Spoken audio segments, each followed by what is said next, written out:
Okay, so calculus class. So we're doing the fundamental theorem of calculus today, and also we'll talk about the integration technique and for certain problem that some people do have trouble to deal with in AP Cal or regular calculus.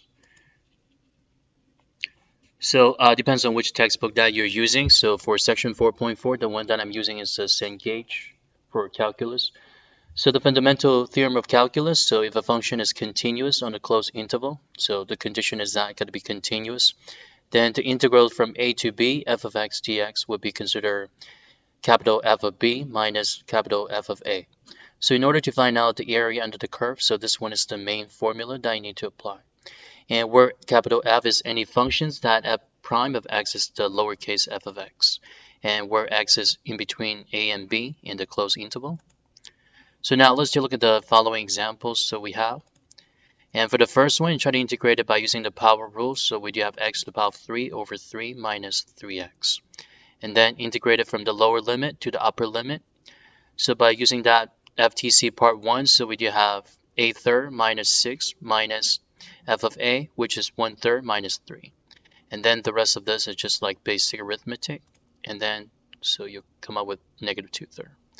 And then for that, integrals of 3 to the, or 3 times square root of x, or 3x to the power 1/2. So basically this one you can rewrite it. So 3 is the coefficient, we can put it out. And then using the power rule, so we do have 2 times 3x to the power 3/2 over 3. And then integrate it from 1 to 4. So again, f of b minus f of a. But before you do that, so you can just cancel out, reduce things that, they don't, well, or in common. And then by plugging a number, f of b minus f of a, so we do have 14. And then integrals of secant squared, so that would be tangent of x. And then integrate it from 0 to power over 4, so tangent of power over 4, which is 1. And then tangent of 0, then that's 0. So 1 minus 0, so that's 1. So this one is just like a basic examples for integral. And now the absolute value, that's the one a lot of people are always having trouble to deal with. So for absolute value, we do know that's a V shape. So that means at a certain position, we do have a sharp turn. So for the sharp turn, you can always separate it from the lower bound to the sharp turn positions. And then back to the sharp turn positions all the way to the upper bound. So the strategy, we need to sketch the graph first. So part of the graph, so we do know that is declining. So the slope is negative.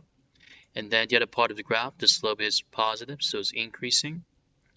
And the position for the vertex would be 1/2. The way to find out the positions for the vertex, it's by setting that equal to 0, so we got 1/2. So we want to find out the area from 0 to positive 2. So part of the area, so you see that this part of the segment, it's considered, while the slope is negative, it's going downward. So we write it, so here's what we got. From 0 to 1/2.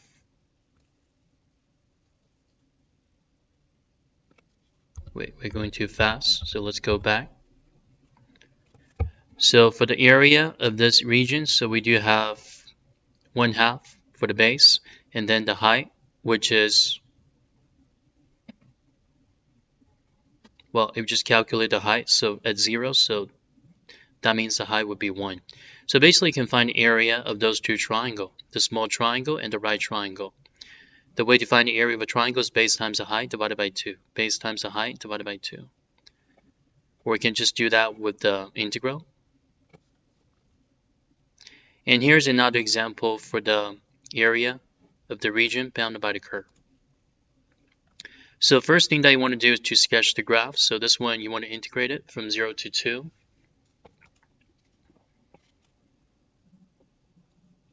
Okay, so using the power rule, we do have 2x to the power of 3 over 3 minus 3/2 x squared plus 2x.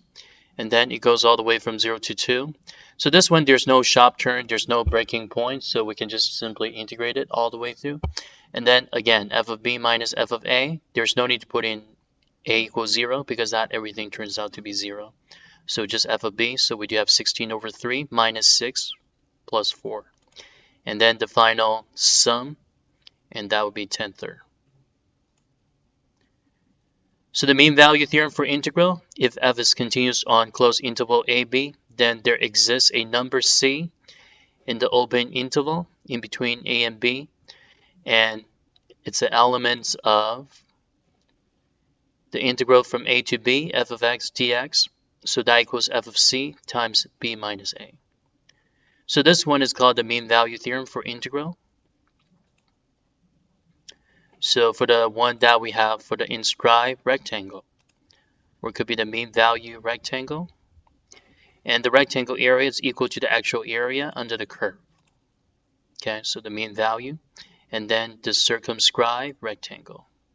So when it's inside, circumscribed, so that means bounded outside, and then the mean value, so that means we take the average.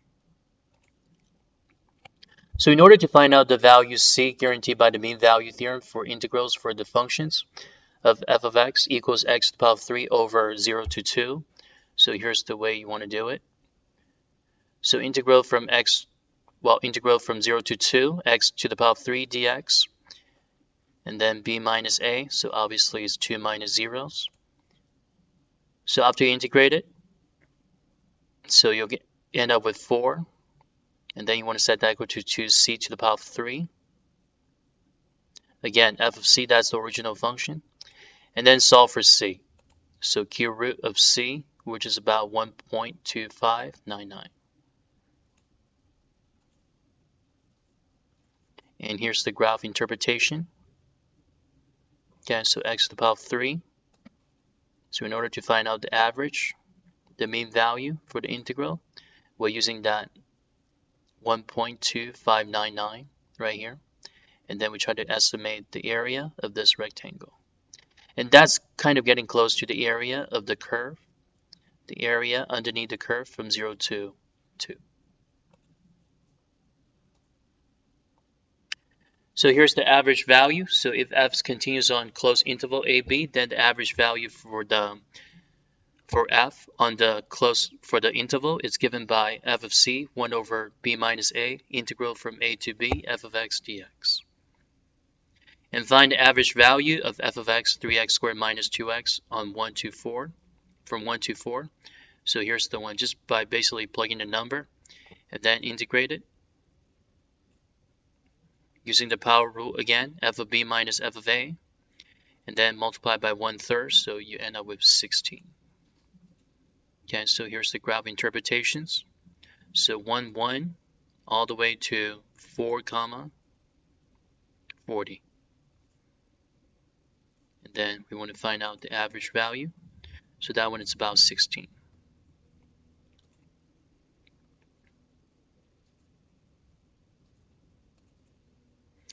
And here's the second fundamental theorem of calculus. If f is continuous on the open interval I interval containing a, then for every x in the interval, so we do have d over dx of the integral from a to x f of t dt equals f of x. So anytime they need to find the derivative with the replacement from t to x. So we're using the second fundamental theorem of calculus. But let's say that you want to find out the area under the curve. So we're using that part 1 of FTC. Applying the second fundamental theorem of calculus, so differentiate it. That integral from negative 2x, negative 2 to x, integrals of t squared plus 1 dt. So basically this one, you just need to replace that t by x. And we're using the exact same integrand. And here's another formula for this. It's d over dx, integral from x to 0, du over 1 plus u squared. And as you may notice, that integrals of this one would be r tangent. But the thing is that there's no need to integrate it, because that derivative and the integral, pretty much that even things out. So eventually, we're going to replace that by using the variable x. But the thing is that since we started with x, the lower bounds, and then the upper bounds constant, so that means we need to flip this one over. So it turns out to be negative d over dx of integrals from 0 to x du over the quantity of 1 plus u squared. Okay, so again, just replace that by using x. So we're applying the part 2 of FTC. Find the derivative of f of x applying the second fundamental theorem of calculus with the chain rule. Okay, so we'll talk about that next time. Thank you for watching the video today.